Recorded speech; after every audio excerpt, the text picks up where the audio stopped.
এই গরমে জল ছাড়া কি চলে?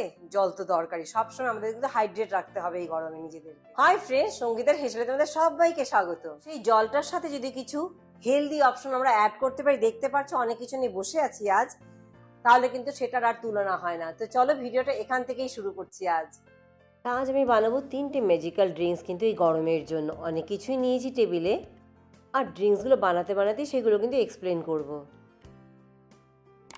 এখানে 10 থেকে 12টা বাদাম আমি 5-6 ঘন্টার জন্য ভালো করে ভিজিয়ে রেখেছিলাম। তোমরা চাইলে ছাল ছাড়িয়েও কিন্তু ব্যবহার করতে পারো, আর গোটাও ব্যবহার করতে পারো। নিয়েছি গোটা লেবু, লেবু পাতা, কিছু পুদিনে পাতা, 4-5 টুকরো মিশ্রি এখানে ভিজিয়ে রেখেছি। একটু জলের মধ্যে স্যাফরন ভিজিয়ে রেখেছি। আজকে ড্রিঙ্কসের কি ইনগ্রেডিয়েন্টস হলো গোন্দকাতিরা, যেটা নাকি আমাদের এই গরমে কিন্তু শরীরকে খুবই ঠান্ডা রাখে। এখানে আমি 4 টুকরো গোন্দকাতিরা জল দিয়ে ভিজিয়ে রাখছি। 5 থেকে 6 ঘন্টা কিন্তু সময় লাগবে ভালো করে ভিজতে। এদিকে একটি বাটিতে 1 টেবিল চামচ নিয়ে নিচ্ছি চিয়া সিডস, আর 1 টেবিল চামচ নিয়ে নিচ্ছি সবজা সিডস। এই দুটোও কিন্তু আমি ভালো করে ভিজিয়ে রাখছি। চিয়া সিডসের সোকিং টাইমটা একটু বেশি সবজার থেকে, বাট তোমরা চাইলে সেপারেটলিও ভেজাতে পারো। আমি এখানে একসাথেই ভিজিয়ে দিলাম। এবার দেখাচ্ছি 5-6 ঘন্টা পর। দেখতেই পাচ্ছ গোন্দকাতিরা ভিজে কিন্তু বাটি ভরে গেছে, আর কীরকম টেক্সচার হয়েছে সেটাও তোমাদেরকে দেখাচ্ছি। কোনো নিজস্ব ফ্লেভার বলো, টেক্সচার বলো, টেস্ট কিছুই নেই কিন্তু। আর এই গরমের জন্য কিন্তু বলবো একটা হিরো ইনগ্রেডিয়েন্টস এটা। এই গোন্দকাতিরা কুলিং এজেন্টের সাথে সাথে কিন্তু বডিকে ডিহাইড্রেট রাখতেও হেল্প করে, আর এনার্জিকেও বুস্ট করে। এইদিকে আমাদের চিয়া সিডস আর সবজা সিডসও কিন্তু ভিজে দেখো অনেকদমটা ফুলে উঠেছে, জেলি ফর্ম হয়ে গেছে, আর কতটা ফুলে বেশি হয়ে গেছে। এবার প্রথমে একটি গ্রাইন্ডারে বাদামগুলো দিয়ে দিচ্ছি। আমি কিন্তু খোসা ছাড়িয়ে নিইনি, তোমরা চাইলে খোসা ছাড়াতেও পারো। দিচ্ছি 1 টেবিল চামচ এখানে তিল, সাদা তিল। তোমাদের কাছে পোস্ত থাকলে পোস্তও ব্যবহার করতে পারো। আর জলে যে আমি স্যাফরন ভিজিয়ে রেখেছিলাম, ওখান থেকে 1 টেবিল চামচের মতো স্যাফরন দিয়ে এবার একটা স্মুথ পেস্ট বানিয়ে নেব। আমাদের এখানে পেস্ট বানানো হয়ে গেছে। এবার এতে আরও একটু দুধ দিয়ে দিচ্ছি, 1/4 কাপের মতো দিয়ে আবার একটু মিশিয়ে নেব মিক্সারে। মিক্সচারটি কিন্তু এই পর্যায়ে কিন্তু আমরা ফ্রিজেও কিন্তু সেভ করে রাখতে পারি 1 সপ্তাহের মতো। এবার আরও একটু দুধে যে মিশিয়েছিলাম সেটাও বানানো হয়ে গেছে, একটু লিকুইড ফর্ম হয়ে গেছে, এখন দেখতেই পারছো। আর আমাদের প্রথম ড্রিঙ্ক আলমন্ডের, যেটা গোন্দকাতিরার সাথে করছি, সেটা বানিয়ে নিচ্ছি। এবার একটু মিক্সারে দিচ্ছি 1 কাপ দুধ, 1 টেবিল চামচ জ্যাগারি পাউডার, চাইলে তোমরা চিনিও ব্যবহার করতে পারো। দিচ্ছি আলমন্ডের মিক্সচার, একটু স্যাফরন ওয়াটার, পিঞ্চ অফ এলাইচি পাউডার, আর 4 টেবিল চামচ গোন্দকাতিরা যেটা ভিজিয়ে রেখেছিলাম সেটা দিচ্ছি। যেহেতু গোন্দকাতিরা নিজস্ব টেস্ট বা ফ্লেভার নেই, সব কিছুর সাথে কিন্তু খুব ভালোভাবে মিশে যায়।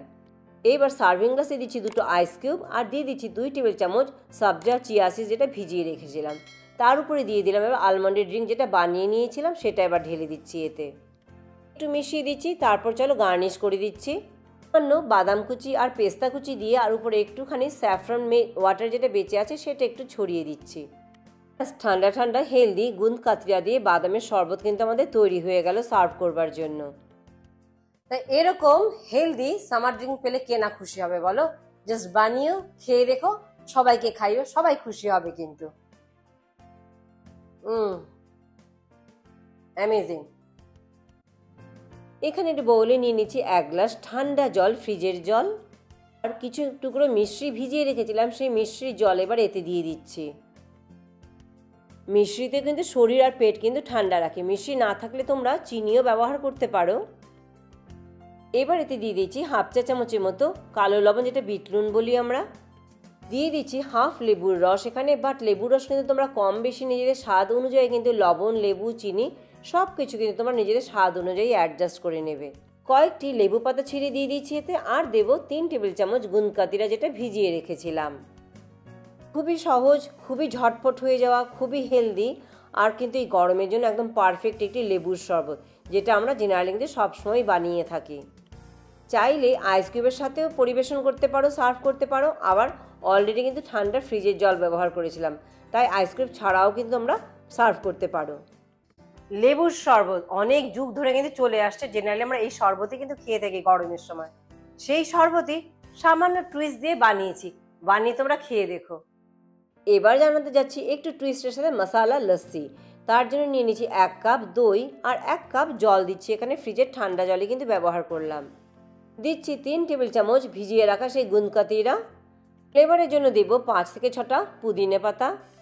হাফ চা চামচ বিট নুন, হাফ চা চামচ ভাজা জিরের গুঁড়ো, চটপটা স্বাদের জন্য 4-5 টুকরো লঙ্কা কুচি। বাট টোটালি অপশনাল, কিন্তু লঙ্কাটি কিন্তু তোমরা চাইলে দিতে পারো, নয়তো স্কিপও করতে পারো। আইস কিউব বা উইদাউট আইস কিউব এবার পরিবেশন করতে পারো। তৈরি হয়ে গেছে আমাদের মশালা লস্যি। ভাজা জিরের গুঁড়ো আর পুদিনা পাতা এই দুটো দিয়ে উপরে একটু ছড়িয়ে দিয়ে কিন্তু পরিবেশন করতে গেলে দেখতে খুব সুন্দর লাগবে। আর লস্যি এমন একটা জিনিস অনেক যুগ যুগান্তর ধরে কিন্তু চলে আসছে, সেটাকেও সামান্য টুইস্ট দিয়ে হেলদি ওয়েতে তোমাদের সাথে কাছে শেয়ার করলাম। তো জানিও সবগুলো ড্রিঙ্কের মধ্যে কোনটা তোমাদের সবচেয়ে বেশি পছন্দ হয়েছে।